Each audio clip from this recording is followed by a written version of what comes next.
हाँ भाई देखो, टॉपिक अपन पढ़ रहे थे type of reflection. Type of reflection.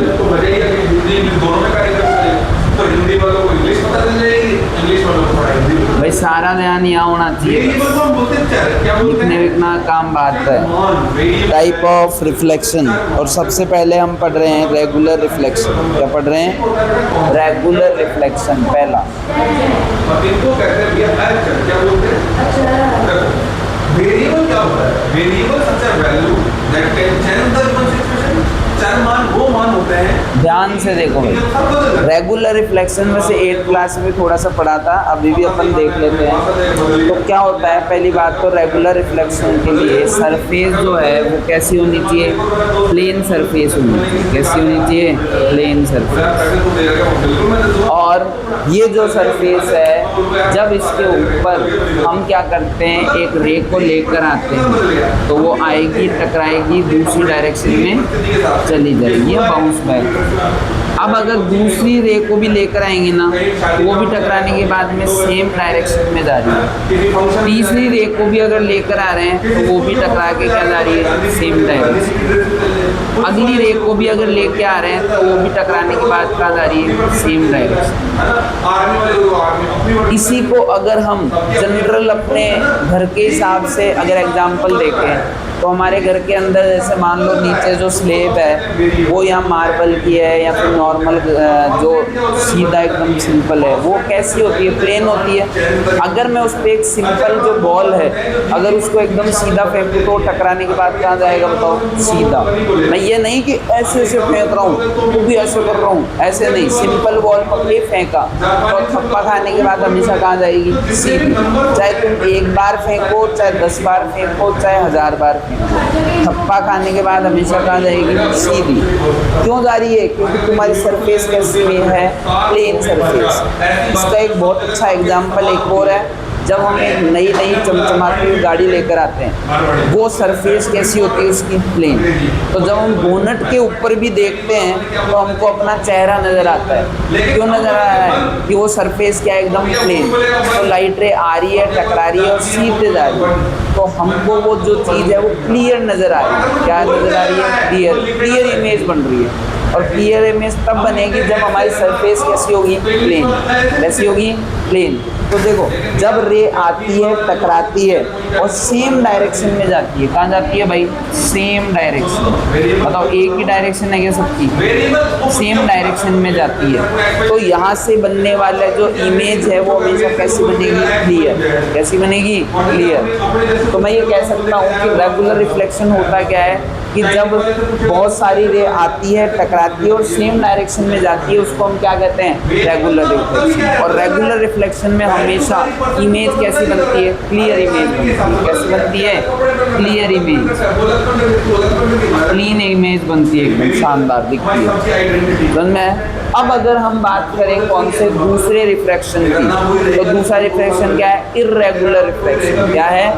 Irregular reflection. हमारी दोस्त क्या होते हैं? हमारे लिए वेरिएबल्स होते हैं। क्या होते हैं?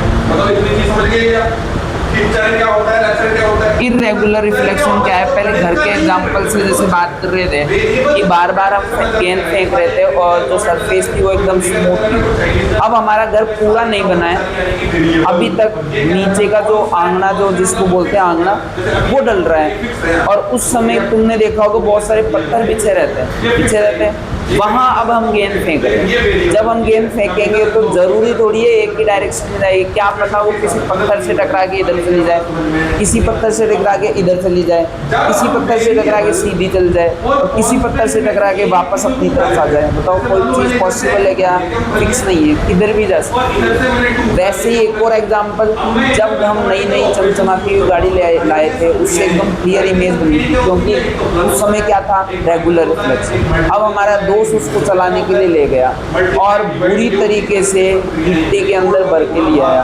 अब क्या बोनट पे तुमको तुम्हारी शक्ल दिखेगी क्या? नहीं दिखेगी, क्योंकि सरफेस कैसी हो गई अब? अनइवन। क्या हो गई? Uneven.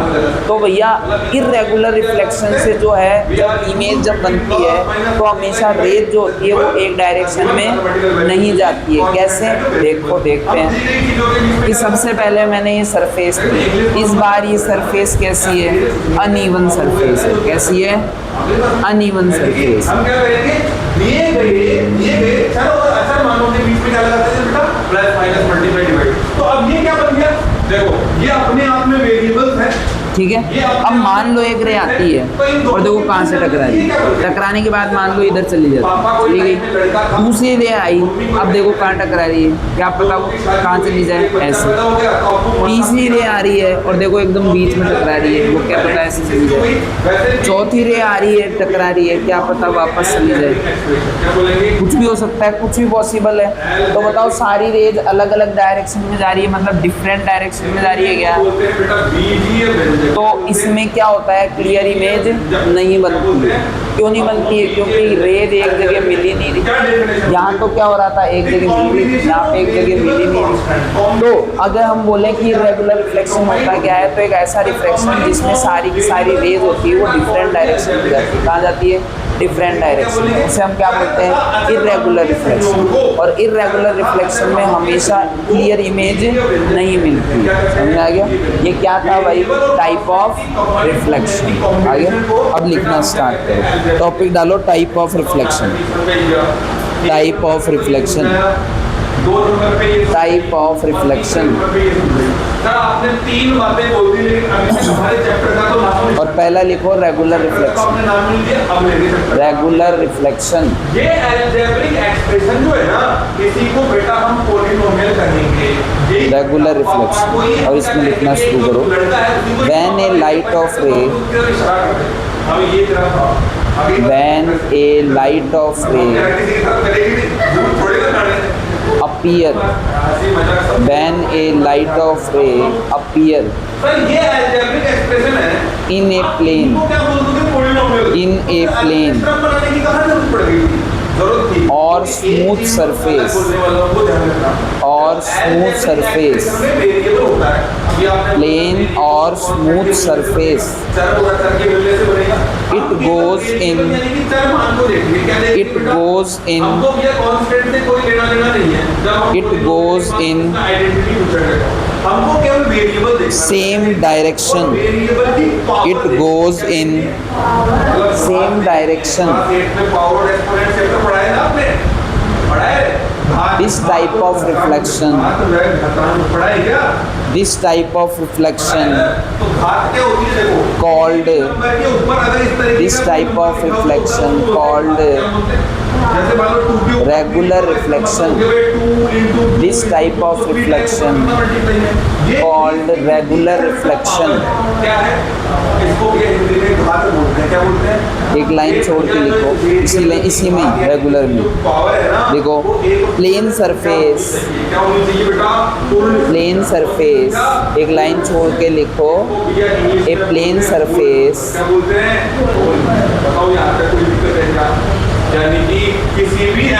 that produce a, that produce a reflected image, that produce a reflected image. इस डायग्राम की थोड़ी सी जगह छोड़ दो, फिर लिखो इर्रेगुलर। दोनों डायग्राम एक साथ बना लेना आराम से। पहले इसकी जगह छोड़ दो, रेगुलर रिफ्लेक्शन की जगह छोड़ दो डायग्राम, और दूसरा पॉइंट डाल दो इर्रेगुलर रिफ्लेक्शन। Irregular reflection. और जो नंबर भैया 0 से शुरू होते हैं उनको पूर्ण संख्याएं, बस इसमें सिंपल सा लिखो। व्हेन ए लाइट ऑफ रे, व्हेन ए लाइट ऑफ रे, when a light of ray appear when a light of ray appear in a rough or uneven surface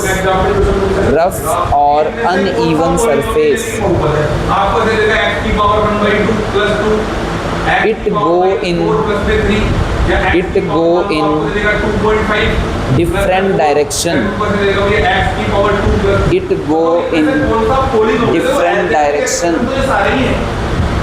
called irregular reflection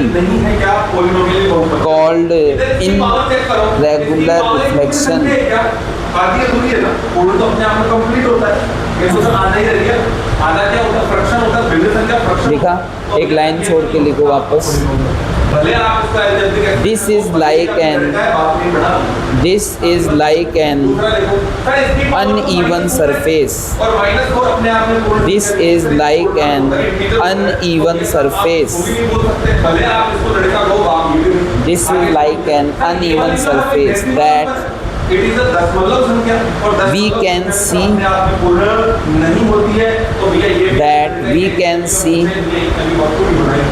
but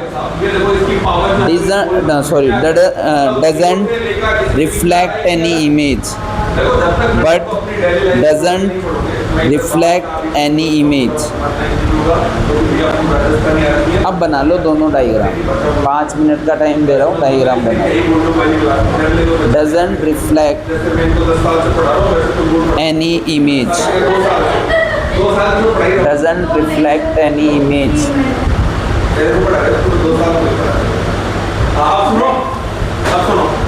Shaktimaan किसका है? हम एक ऐसे बीजीय व्यंजक को बहुपद कहेंगे कहाँ से कहाँ गई? हर एक पूर्ण संख्या हो, क्या हो, यानी कि हाँ भाई उतारो, दोनों डायग्राम बना, पॉलिनोमियल कहेंगे जिसकी हाईएस्ट पावर, दोनों डायग्राम बना लीजिए। अब सुनो, किसी भी पॉलिनोमियल को हम लिखते कैसे हैं सर, शो कैसे करते हैं? जैसे H2O को कैसे लिखते हैं? पानी को हम H2O लिखते हैं, क्या हमारा टीचर बताता है, H2O सिंबल में लिखा है। जैसे मान लो किसी का नाम है डीके थप्पड़, जैसे मान लो किसी का नाम है तो हम बोलते हैं शॉर्ट में उसको। दूसरा देखो भैया, दूसरा आता है भैया दो पदों वाला। देखो भाई, इसके आगे से देखो, ये थे टाइप ऑफ रिफ्लेक्शन। अब है ना, कम से कम 10 मिनट कोई बोलेगा नहीं और केवल सामने देखेंगे। एक टॉपिक है जहाँ से क्वेश्चन कभी कभी 1 नंबर का आ जाता है, या फिर अगर बड़ा क्वेश्चन आया तो डायरेक्ट जो टॉपिक है वो का वही पूछेगा, और नहीं तो एक छोटा सा न्यूमेरिकल आ जाए 1 नंबर का। लिखना कोई भाई बंद कर दो लिखना, एक बार देख लो, बाद में लिखते रहें। बताओ कोई दिक्कत है क्या? हिंदी में तो समस्या ही नहीं है, हिंदी में तो नाम से तो टॉपिक का नाम है लॉ ऑफ रिफ्लेक्शन। क्या है? Law of reflection.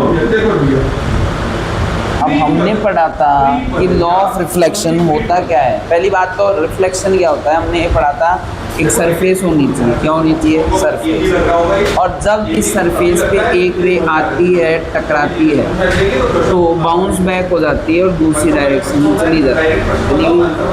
अब भैया इसको समझने के लिए, लॉ ऑफ रिफ्लेक्शन को समझने के लिए, ये जो लाइन है इसके 90 डिग्री एक लाइन खींच देते हैं, और इसको लाइन को हम बोलते हैं नॉर्मल। क्या बोलते हैं? और पहले ही बता दूं कि नॉर्मल लाइन जो होती है वो एक इमेजनरी लाइन, रियल में नहीं होती है। इसको मानना पड़ता है। क्यों मानना पड़ता है? एंगल निकालने। तो मैंने क्या बोला, ये लाइन जो है वो क्या है? नॉर्मल। और ये आने वाली रे को क्या बोलते हैं? इंसिडेंट। क्या बोलते हैं? 8th क्लास में पढ़ लिया था हमने। और जाने वाली रे को क्या बोलते हैं? Reflected ray.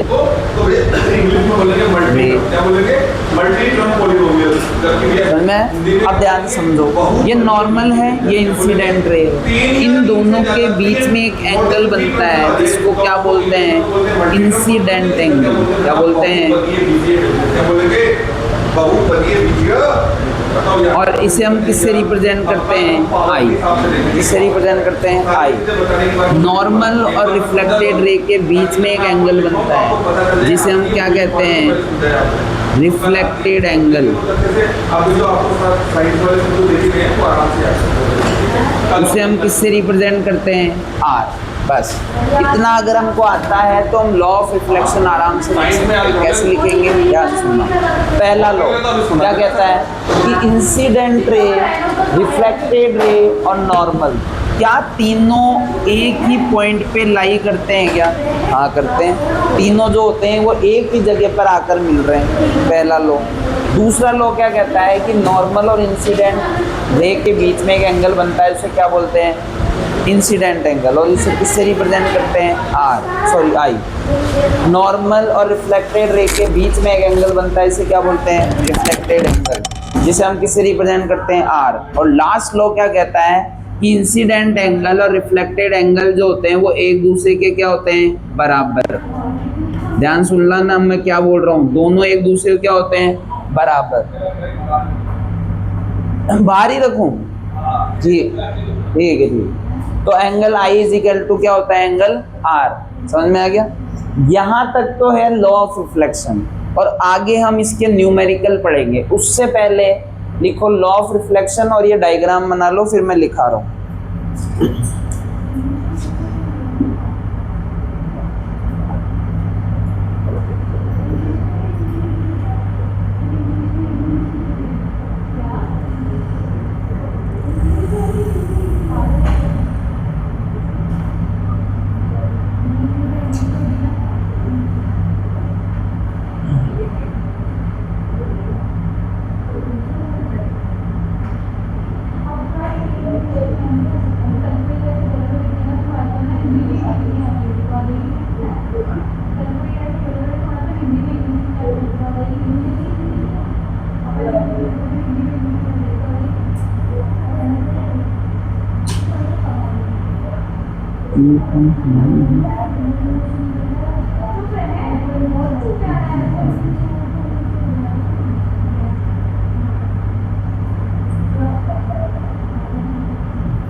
बना लिया?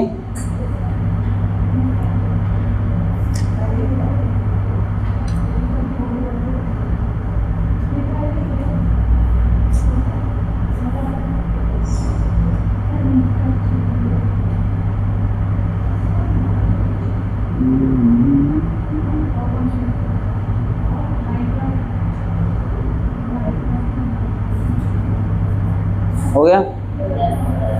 पहला लॉ लिखो, फर्स्ट लॉ देखो, the incident ray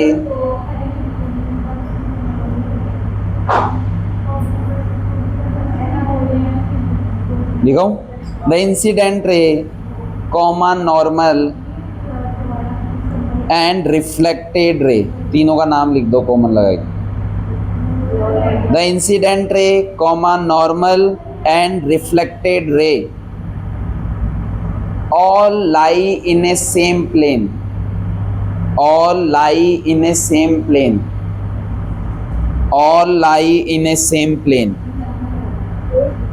all lie in a same plane। लिख लिया? सेकंड लिखो, the angle between, सेकंड को बस सेम प्लेन, PLANE हो गया। दूसरा लिखो, the angle between incident, the angle between incident and normal, the angle between incident and normal is called incident angle, is called incident angle and represented by I, angle I, sorry ऐसे लिखो, and represented by angle I। दोबारा बोल रहा हूं, एक बार check कर लेना। The angle between incident and normal रे is called incident angle and represented by angle I। तीसरा लिखो, the angle between normal, the angle between normal and reflected ray, the angle between normal and reflected ray is called reflected angle, is called reflected angle and represented by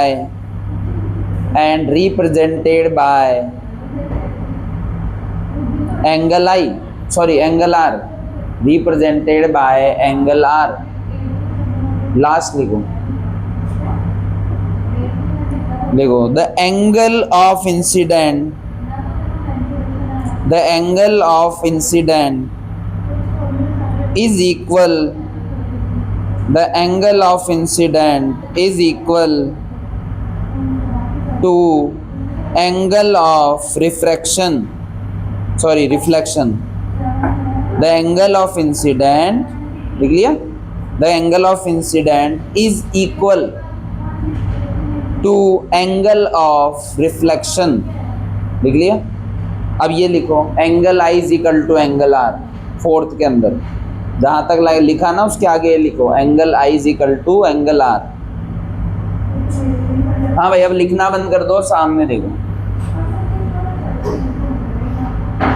अब हम numerical solve करेंगे जो एक number का, ज़्यादा नहीं एक number का ही आता है। कैसे आता है?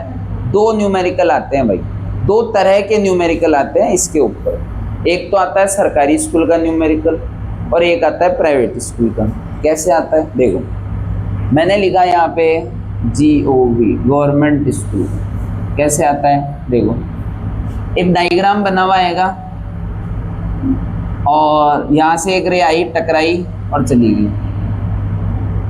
ऐसे बोल दिया भाई इस ये जो एंगल है वो है 65, तो ये एंगल बताओ।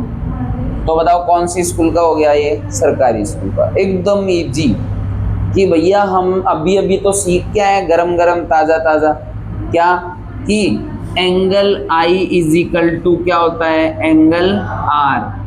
कहाँ से पता लगा? लॉ ऑफ रिफ्लेक्शन से। कहाँ से पता लगा?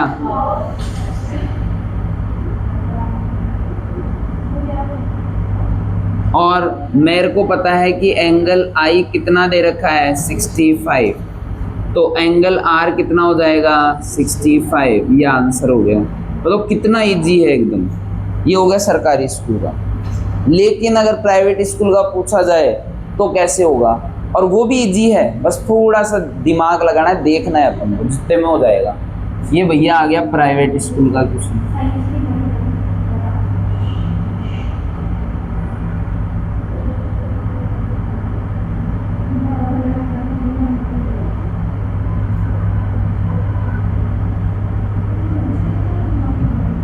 ये लो, ये आ गया प्राइवेट स्कूल का। इसकी वैल्यू दे दी और ये पूछ लिया, तो डरने की जरूरत नहीं है। हमने अभी अभी सीखा ताज़ा ताज़ा एकदम। क्या सीखा है कि भैया ये जो लाइन है इसको हम बोलते हैं नॉर्मल। क्या है? और ये जो है वो इस लाइन के क्या है? 90 डिग्री है। तो एक बात बताओ, जब यहाँ से लेकर ये यहाँ तक 90 है और ये अगले ने दे दी, तो बताओ ये नहीं पता कर सकते? आराम से कर सकते हैं ना। कैसे? मैं ये बोल सकता हूँ कि भैया 90 बराबर क्या हो गया? x। मेरे को नहीं पता, चलो x तो छोड़ो, x तो पहले से दे रखा है। तो क्या है? 25 है प्लस y मान लो इसको, ये लो y है ना। तो y मेरे को नहीं पता, तो मैं कैसे कर सकता हूँ भाई? y निकालना है तो मैं क्या करूँ? 90 माइनस 25 तो y की वैल्यू कितनी हो जाएगी बताओ, कितनी हो रही है? 65 हो गई। अब बताओ, मुझे ये पता लग गया कि एंगल y कितना है, 65 है, तो एंगल x नहीं निकाल सकता क्या? क्यों? क्योंकि एंगल y बराबर क्या होता है, एंगल x। मतलब अगर कहने का मतलब ये है, ऐसे बोला जाए कि angle I is equal to क्या होता है, एंगल R। तो इसकी वैल्यू कितनी है, 65, तो एंगल x की वैल्यू भी कितनी हो जाएगी, 65। ये है थोड़ा सा प्राइवेट स्कूल वाला, लेकिन है ये भी इजी है, क्योंकि हमको तो पता है ये क्या है, 90 डिग्री। तो 90 डिग्री हम से 25 माइनस कर दो तो ये नहीं आ जाएगा क्या? और जब ये आ गया तो ये तो इजी है, क्योंकि ये एक दूसरे क्या है, बराबर। क्या है? तो ये 65 है, तो ये भी कितना हो गया, 65। ये लो, ये प्राइवेट स्कूल का, दोनों को उतार लो। आ गया? पक्का आ गया ना? हाँ, ऐसे मत बैठा कर, उतार लो भाई। सरकारी स्कूल, प्राइवेट स्कूल।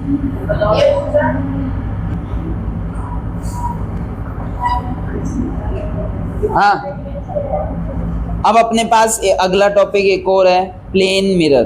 कौन सा मिरर? Plane mirror. पता नहीं अभी तक तुमने कैसे पढ़ा होगा प्लेन मिरर, पता नहीं कैसे पढ़ा होगा, तुमने रटा होगा प्लेन मिरर ऐसा होता है वैसा होता है। तो आज अपन एक डायग्राम से पूरे प्लेन मिरर को समझ लेंगे कि प्लेन मिरर जो है उसके अंदर डायग्राम मतलब इमेज कैसी बनती है कैसी नहीं बनती। देखो बस, हाँ, लेकिन खुद की फोटो बनानी पड़ेगी मेरे को, तुम्हारी फोटो बनानी पड़ेगी, बाकी सब सही है। इधर देखो, ये एक प्लेन मिरर है। कौन सा मिरर है? Plane mirror. ये सरफेस है, नहीं ये सरफेस है, प्लेन मिरर नहीं है। और यहां मैंने बना दिया एक प्लेन मिरर। मतलब तुम्हारे घर का वो मिरर जिसमें रोज सुबह सुबह तुम ऐसे ऐसे करते हो, वो है ना। तो देखो, इसके सामने यहाँ पे तुम खड़े हो,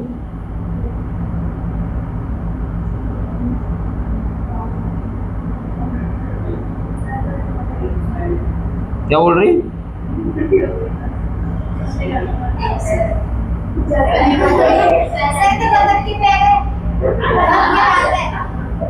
हाँ भाई, ये तुम हो, ठीक है। अरे रे यार, ऐसे क्यों वो करते हो? ये लो, अच्छा बना देता हूँ, बस 2 मिनट।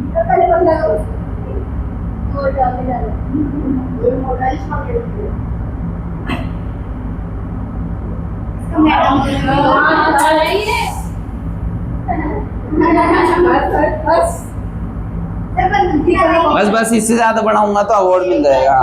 देखो सबसे पहले मेरे इधर देखो यार, पढ़ लो। हाँ, ये क्या है? प्लेन मिरर है। ये सरफेस है जिसपे खड़ा है और सामने हमारे पास क्या है? Plane mirror. तो ध्यान से समझो कि जब एक रे अगर मैं यहाँ से लेकर आऊं, जैसे मैं देख रहा हूं इसको, तो अगर एक रे अगर यहाँ से आती है टकराती है तो बताओ कहाँ जाएगी? सीधी निकल जाएगी। बताओ क्यों? क्योंकि वो कोई एंगल पे नहीं है। एक बात बताओ, ये इसका सरफेस है, मान लो ये सरफेस है, सीधी आ रही है, सीधी आ रही है एकदम। बताओ किसी एंगल पे आ रही है क्या? नहीं आ रही। तो ये क्या होगा? टकराएगी और बेचारी कहाँ चल जाएगी? वापस। कहाँ चल जाएगी? वापस। तो जानबूझ के इसको मेरे को कहाँ ले जाना पड़ेगा? पीछे की तरफ इमेज बनाने की। कहाँ ले जाना पड़ेगा? पीछे।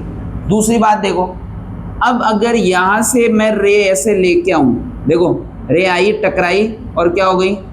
चली गई। बताओ हो रहा है क्या रिफ्लेक्शन? हो रहा है। और बीच में मैं एक लाइन खींच दे, हाथ अंदर कर दे रहा, बीच में एक लाइन खींच दी जिसको हम क्या बोलते हैं? नॉर्मल। हो गई? अरे यार अच्छा भी नहीं लग रहा है ऐसे।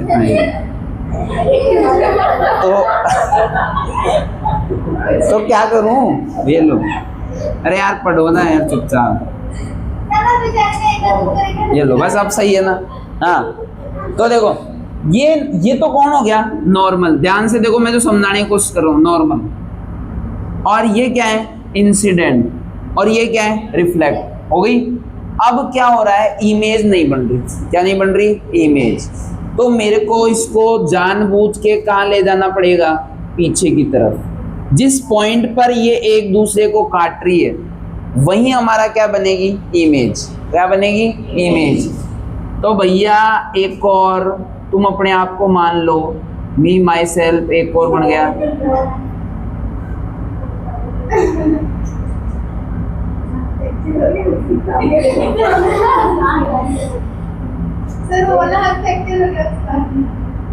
ये लो सेम।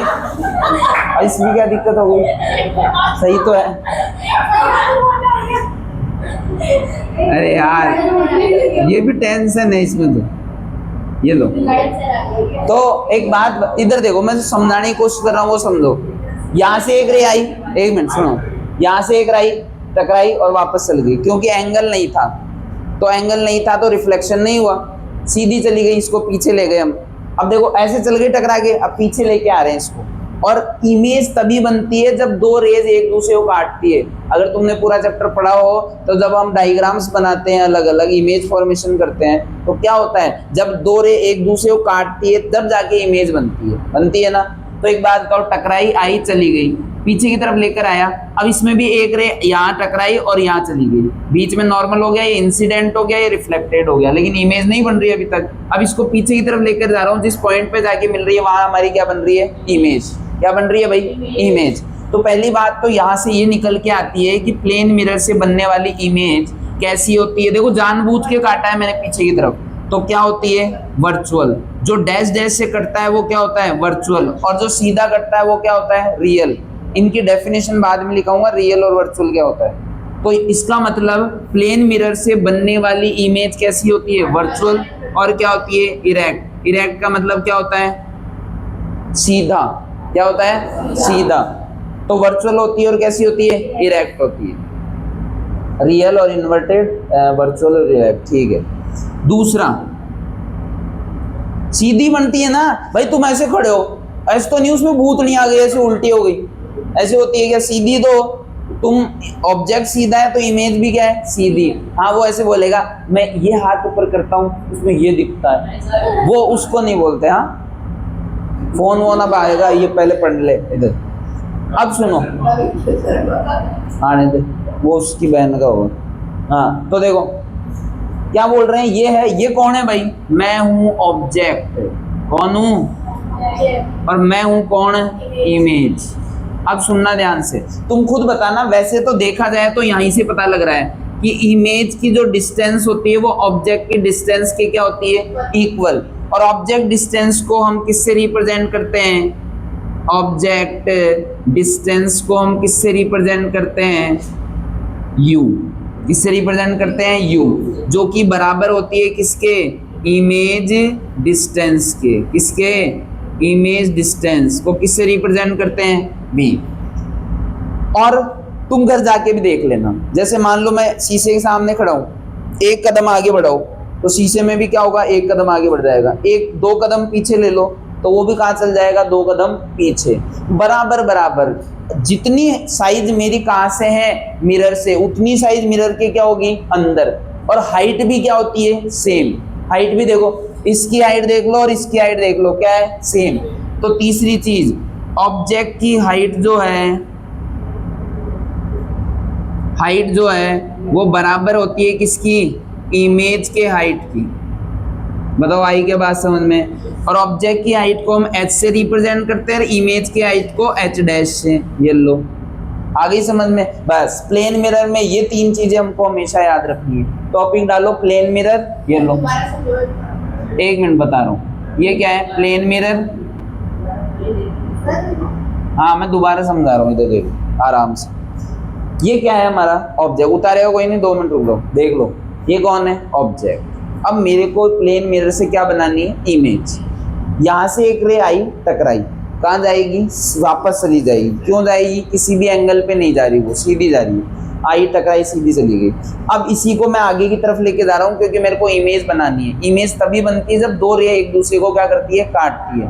अब देखो दूसरी रे यहाँ से आ रही है, टकराई और कहाँ चली गई, ऐसे एंगल पे जा रही है ना, लॉ ऑफ रिफ्लेक्शन ले रही है। अब भैया जा रही है तो ये अकेली जाके क्या ही बिगाड़ लेगी। अब क्या हो रहा है, इसी रे को मेरे को कहाँ ले जाना पड़ेगा, पीछे की तरफ। जिस पॉइंट पर जाके मिल रही है वो क्या कहलाती है, इमेज। क्या कहला रही है, इमेज। तो मैं क्या बोल रहा हूँ कि डैश डैश से कटे हैं दोनों, तो डैश डैश से जो कटते हैं वो क्या होते हैं, वर्चुअल। क्या होते हैं, वर्चुअल। और वर्चुअल के साथ हमेशा क्या आता है, इरेक्ट, और रियल के साथ क्या आता है, इन्वर्टेड। तो इसका मतलब प्लेन मिरर से बनने वाली इमेज क्या है, वर्चुअल और इरेक्ट। अब देखो मैं बात कर रहा हूँ कि जहां ये प्लेन मिरर है, इसकी ऑब्जेक्ट की जो डिस्टेंस है वही क्या है, इमेज की डिस्टेंस है। तो मैं क्या बोल रहा हूँ, ऑब्जेक्ट की डिस्टेंस और इमेज की डिस्टेंस क्या होती है, बराबर।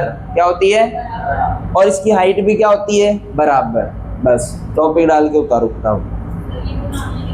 हाँ मजाक थोड़ी चल रहा था फिर ये ना, हाँ बनाना है और क्या कर।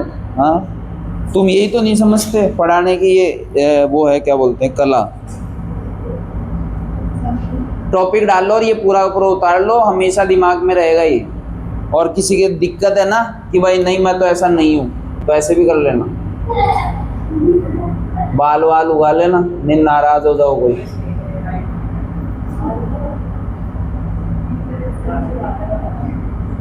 क्या बोल रही है, इससे अच्छे बाल हैं, अच्छे बुरे की बात ही नहीं चल रही।